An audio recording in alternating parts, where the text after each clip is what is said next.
and welcome to Wheel Women Real Life. We are so excited to have you on our very first podcast episode. Woo!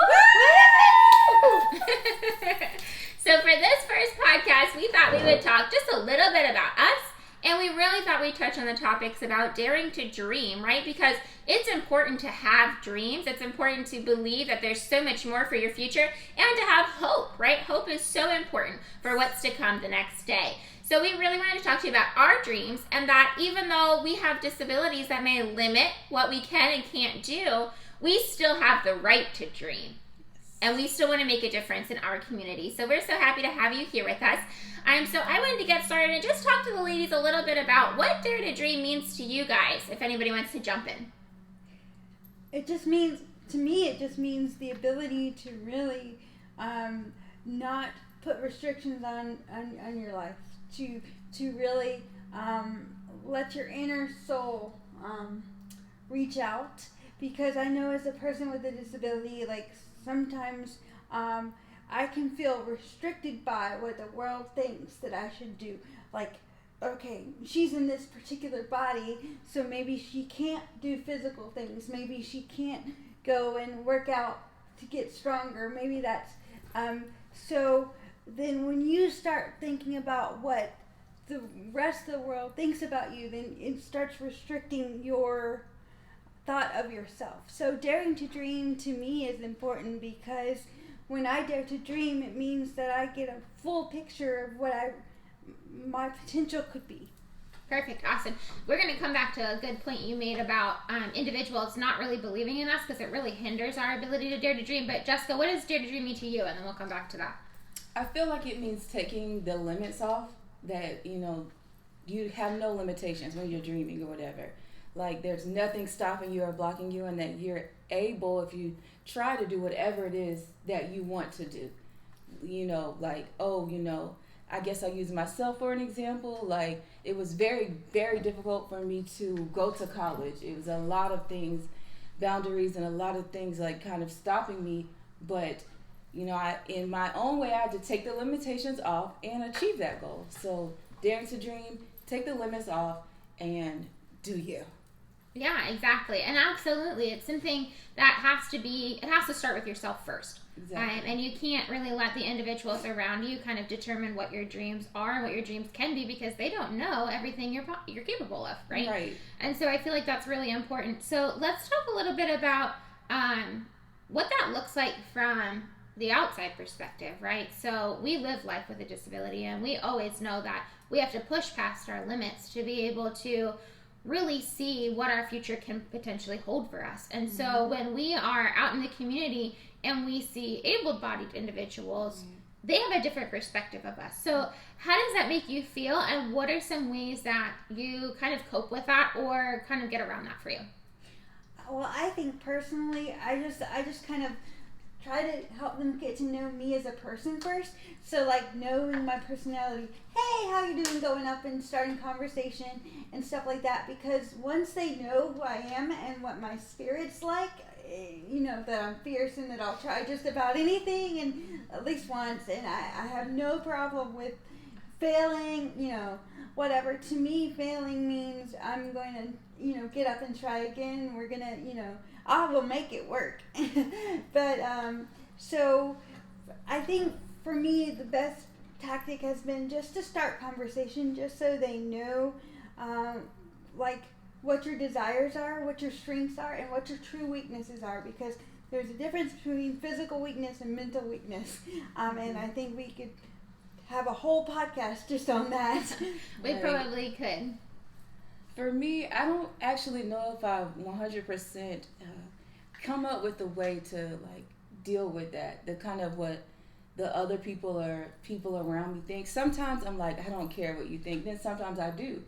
A lot of times I just try to tell myself they don't know what I've been through. They don't know what I can do. Then sometimes I feel like what they think about me matters. So I'm still trying to conquer how I really feel about that. I'm working on it. And I think that's amazing because it is something that we have to work on, and we work on it every single day. Yeah. I know for me personally, it's the same way. I mean, I can get up and be like, yeah, I don't care what you think, here I am, take me or leave me. And then some days I'm like, oh my gosh, Yes. I can't get out of bed Yes. today. I don't like the way my hair looks, the way my eyebrows shaped. I don't like the sweater I have on. And it just becomes this negative, Absolutely. negative, negative, negative. And so we have to continue to give ourselves positive affirmations and really just say, no, this is me and this is who I am. And I'm going to live the life that God has given me, right? Because my faith is really important. It plays a really big role. You know, God created each one of us with the abilities that He wants us to have and the purpose that He has for us. And so the path that we're on is His path, right? Right. And it doesn't matter what other people say. It matters what your relationship with Him is and how you feel, right? Exactly. And so I think that's really important. Yes, I do too. That having that foundation with Him can really, it's really important, and it can kind of help you navigate through the different situations in life. And having that foundation and knowing that my relationship with Him is strong and real helps me to maybe change what people think about me or just not care. Right. So. Yeah. Well, but also I think something that came to my head when you guys were talking is changing I think we as people with disabilities have to change the talk that's in our head first, because if we're not able to change our own talk first, then there's no way we can help anybody else to change that. So we have to begin to approach life in a more fierce way, and just understand that regardless of what happens, everything's a lesson. And so like none of us is going to be perfect at everything, but it's also about who you know and not necessarily what you know. And that's the good thing about being a part of community, is that when you're when you're having a rough day, because like yesterday I was having a rough day at work, and sometimes I love what I do and I love helping people, but sometimes you just go, wow, I can't, it's just a rough day. I can't do this and me at the same time. But then at the end of the day, you guys were there to say, it's okay, we're good, we're praying for you. And that's what the importance of community is, is that when one person's down, the other person can lift you up. And then when you're down there, hopefully they'll be up. So that's what community means. And I think also, just dreaming is so important, because you don't life is about a mental thing too. Like you have to picture things to make them happen. So if you continually allow yourself to live in a box mentally, then you will never reach the potential that you can reach. So that's, to me, that's what daring to dream means. It's putting a picture in your head, writing stuff down so that it manifests itself. Speaking it out loud, like, let's have a podcast. Let's do this together. This is so important. Whatever. This right here is a dream that we're doing together right now. Right. Yeah, absolutely. Yes. It's funny you talked about that. Like that. This is a dream of 3 people who came together and we made it happen, right? So now our dreams became reality. Pretty cliche topic, but it's really important to know that dreams can become reality, right? So what's one thing that you dreamed that you could do or accomplish or anything like that? What's one thing, let's just tell our guests, one thing that you didn't think was possible and you were like, nope, I can do this. What's that one thing for you? Besides this podcast, because that's pretty cool. For me, it was actually getting a master's degree. I was like, nah, girl. And then I was like, no, yes, you can. And I did it. So that was like getting an education. It was very, very, well, not the school part, but actually, dealing with professors and all, and being sick, that was difficult. But actually finishing it and doing it, since I went to the University of North Florida, also known as You Never Finish. So I actually, did the opposite, and I actually finished twice. So that was something that was a goal and that I definitely achieved. So, which is funny because I also finished. So hopefully we can break the stigma of you never finish as well. Exactly. Let's see. For me, I think there's a couple of things. I think for me though, like one of my biggest accomplishments was probably driving my car. Yeah. Because, it's always like, oh, well, you can take your wheelchair and you can drive your wheelchair around the store. But we live in a society now where everything's built so far apart and you can't walk to the store because it's 10 miles away and your wheelchair battery just doesn't last that long. And so knowing that when I graduated college, I was like, I have to get a job and I can't walk to work because that's impossible. And so being able to say, I can drive, like, even though the people said you can't drive, you might hurt somebody, you might do this, you might do that. Well, yeah, but so will you. So thank you. But just being able to accomplish that, I think, is an amazing feat. And it gave me more freedom. So my little wheels on my chair get me around in a small space. And my big wheels in my car get me around, globally almost. So minus the oceans, but, we won't count those. What about you? And I just want to say, just as a side note, but her car is flipping awesome. It's really very cool. It's cool the things that the technology can allow a person to do and what they can do with technology. Seriously, in all seriousness.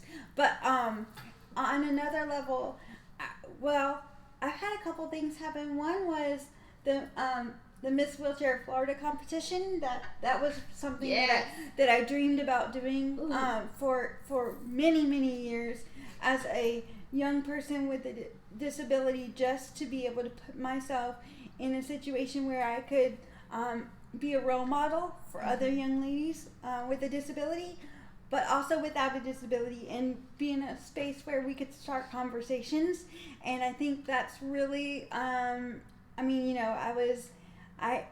always had the desire to be an advocate, but that competition was really what stoked a fire inside of me. And then secondly, the ability to get a full-time job. Because I think a lot of times, especially in our community as people with disabilities, that we're told basically that we can't get full-time jobs because of this whole, you have to stay on your benefits and stuff like that.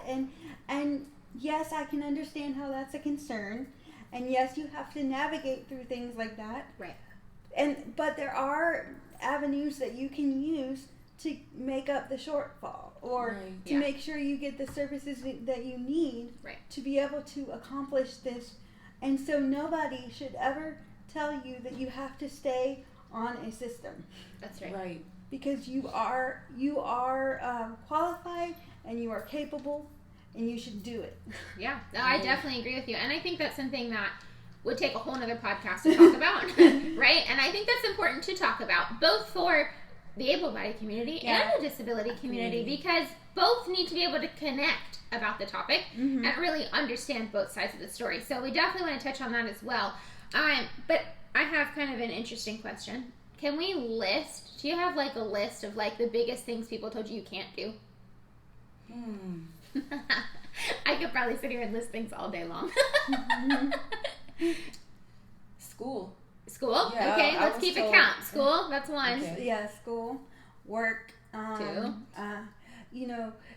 Or they'll say things like, "You're too pretty," like, lots of things like, "You do that for yourself. You can talk for your." I mean, even just talking. Okay, so it's like 4, 5, 6, 7. Okay, anything else?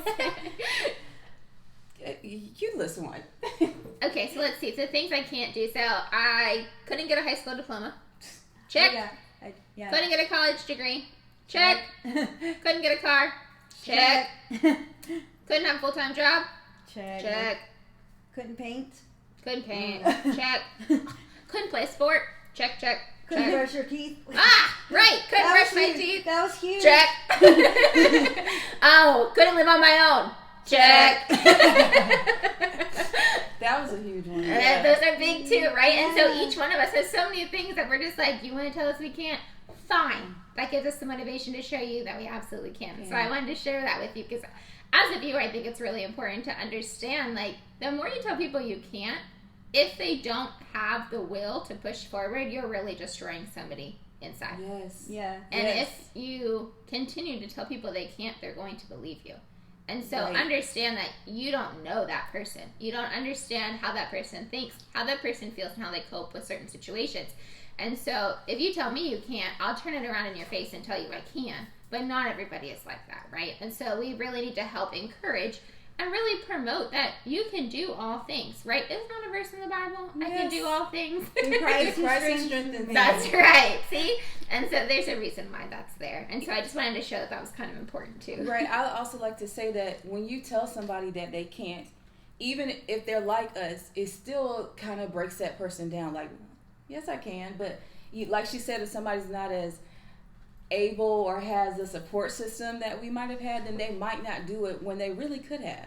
So telling somebody that they can't do something is not bright, and it's not nice either. So it does something. Like, it breaks them down, and like, because I remember what I was wearing, who told me that I couldn't, and it just sticks in your mind, and it's like, yeah, I did it.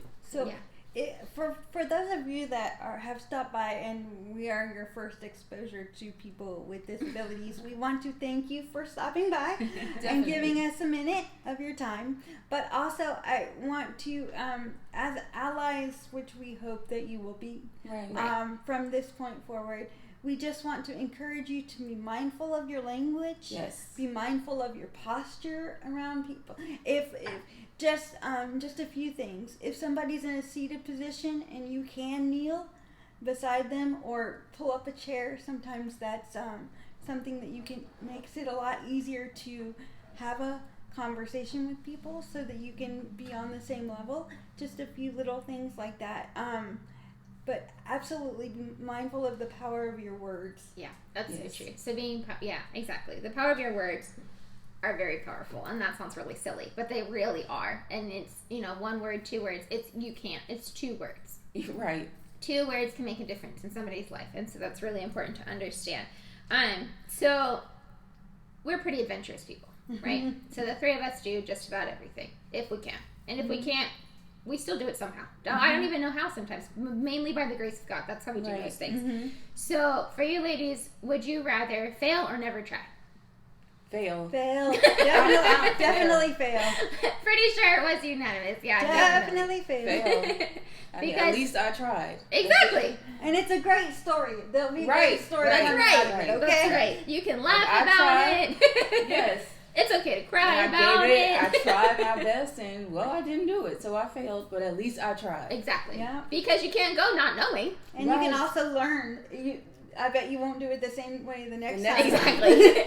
Exactly. That sounds like my trip water skiing. Let's talk about that for a second. So I went water skiing. If you've never seen adaptive water skiing, you should definitely look it up on YouTube. And I never tried before, right? So I sit in the water ski, and I'm skiing next to 2 able-bodied skiers, and they're like, "You're doing great!" And I'm like, "Okay, yeah, I'm kind of really scared here." And they're like, "We're going to let go." And I was like, "Let go?" What do you mean they're going to let go? And so they let go, and just lo and behold, some water went right up into my face, and I went like this to get the water off my face. Well, nobody told me that that's how you steer the water ski. So what happened to Sarah? She went, whoop, and in the water she went, upside down she went, and broken arm was the result. Ooh, wow. So have I been water skiing again? Nope. But do I know better for next time? Yes. So those are just the funny stories. And it's really a great way to share a story. You can share it with anybody, disability or not, because laughter breaks down barriers, right? And it makes people more comfortable. Absolutely. So I'm kind of interested to know, this is on the topic of dreams, but more figurative than reality. Just a weird question. Do you dream with a disability or without? When you're sleeping, let me correct. Do your sleeping dreams have you in a wheelchair or have you with a disability or not? Nope. I never have a disability. I don't know what it is. And I look so much better without one. But anyway, like at least, the straight or whatever. But not that I'm judging myself, because it is what it is. But I'm just telling you, when I wake up, I go, dang. Okay, here we go. Like legit. I'm like, okay, gotta do this again. All right, but I am 007 in my dreams. That's right, girl.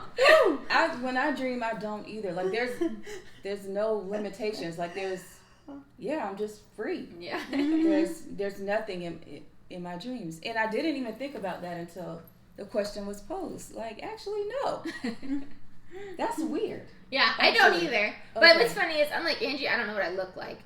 So, like, I can Yeah. only see what's in front of me, so I don't know what I look like. But I'm never in a wheelchair either. And Yeah. so, I just think Yeah. it's interesting. I'm sure it has something to do with our imagination and, you know, Something things I like that. never- But I feel like it's like I feel the wind in my hair, so I know I must be running, but I don't know what my body actually looks like because you never know what your feet Yeah, like. yeah. You don't know that feeling, but I know I must be because I'm like on the beach, wind in my hair kind of thing going on. what the heck? That Yeah, sounds like that's some never- dating profile. Over Well, there. She likes long walks on the beach, gentlemen. Okay, just kidding.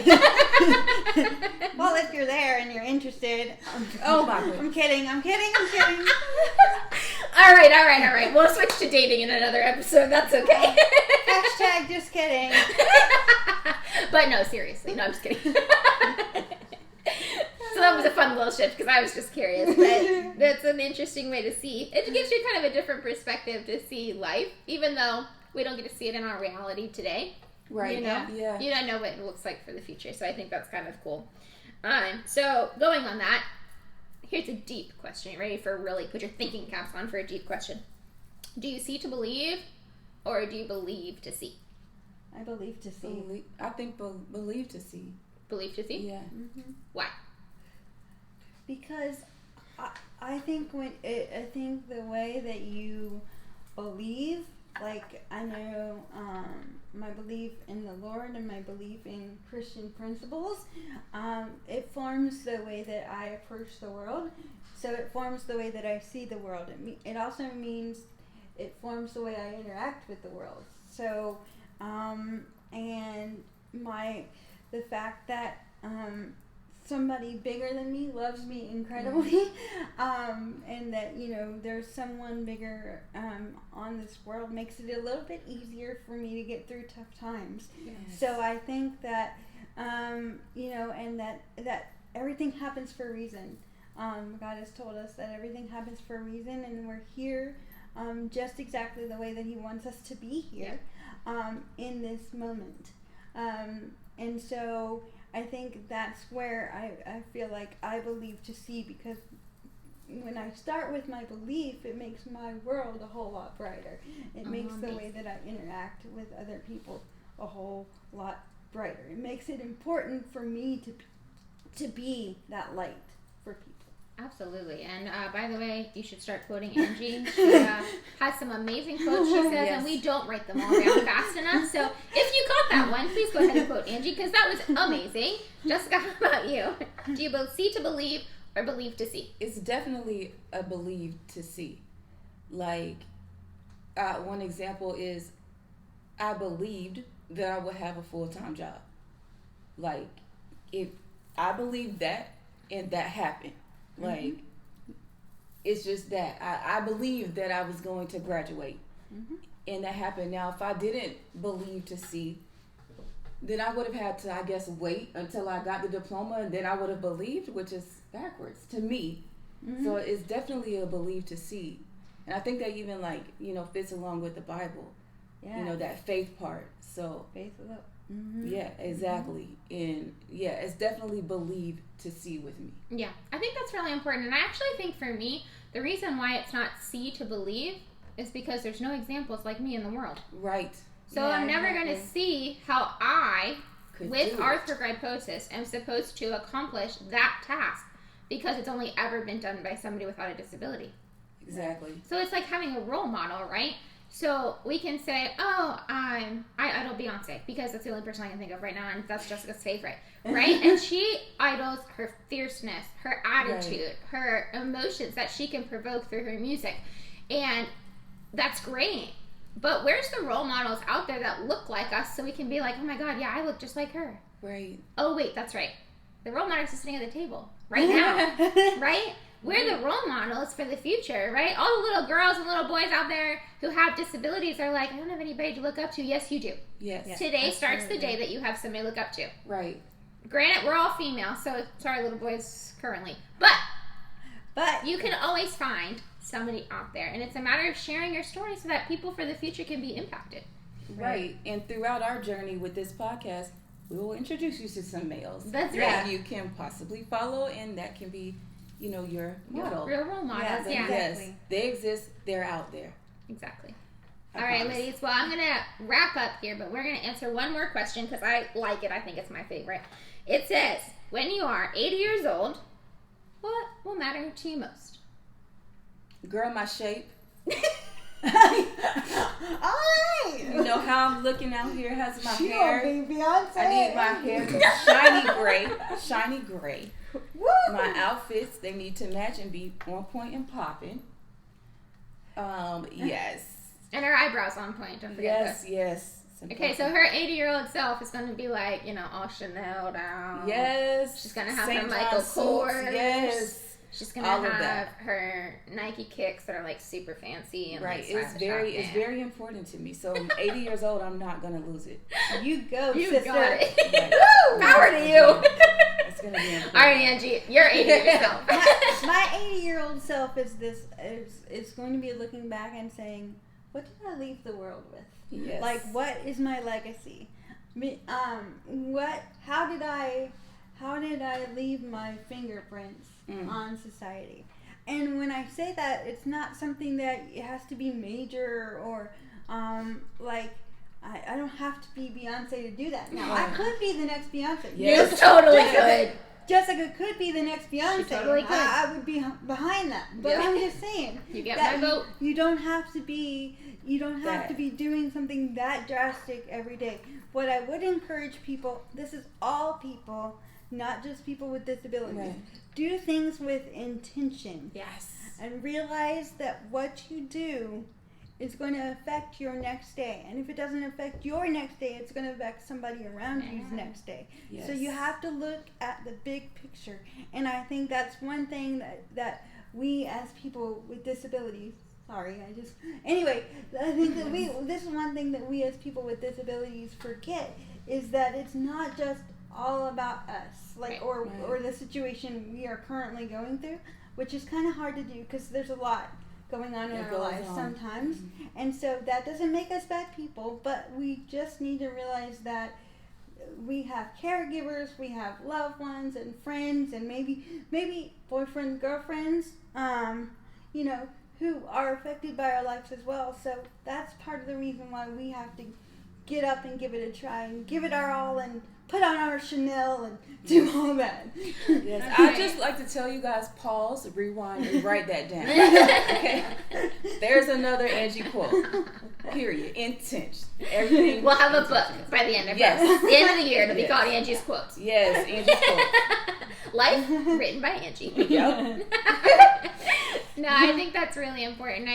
For me, it's similar. It's literally the same, I would say, I guess. I just want to be able to say that, what will matter to me the most is what we did and how we did it and the people we impacted and the lives that we changed, right? Mm-hmm. And even if we only changed 5 people's lives, I'd be so thankful we changed 5 people's lives, right? Because you have to be thankful and grateful for the opportunities that you have been given, right? Right. Exactly. And the abilities that you do have. And so those things are so important. So I want to wrap up with you ladies today. Thank you for being a part. It was great. Totally. We're so excited that we are able to do this podcast, God willing. We have a location, we have camera, we have everything we need. And so we're just so thankful that you guys are able to be here with us today. So thank you for since this is our first podcast, I will share with you, and you can hopefully join us as well. At the end of each podcast, we have a new tagline, right? Because we're advocates and we have to be able to continue to push forward for the future, right? Because nothing is guaranteed. And tomorrow could be our last day, and we don't know that. But we have to continue to stay positive and fight for everything. Mm-hmm. So we're going to end our podcast together saying that the future is inclusion. And I hope that you guys will join us as well so that you can also continue to remind yourself that inclusion is the way, right? Yes. All right, ladies. So we're going to say goodbye, and we're going to end with the future is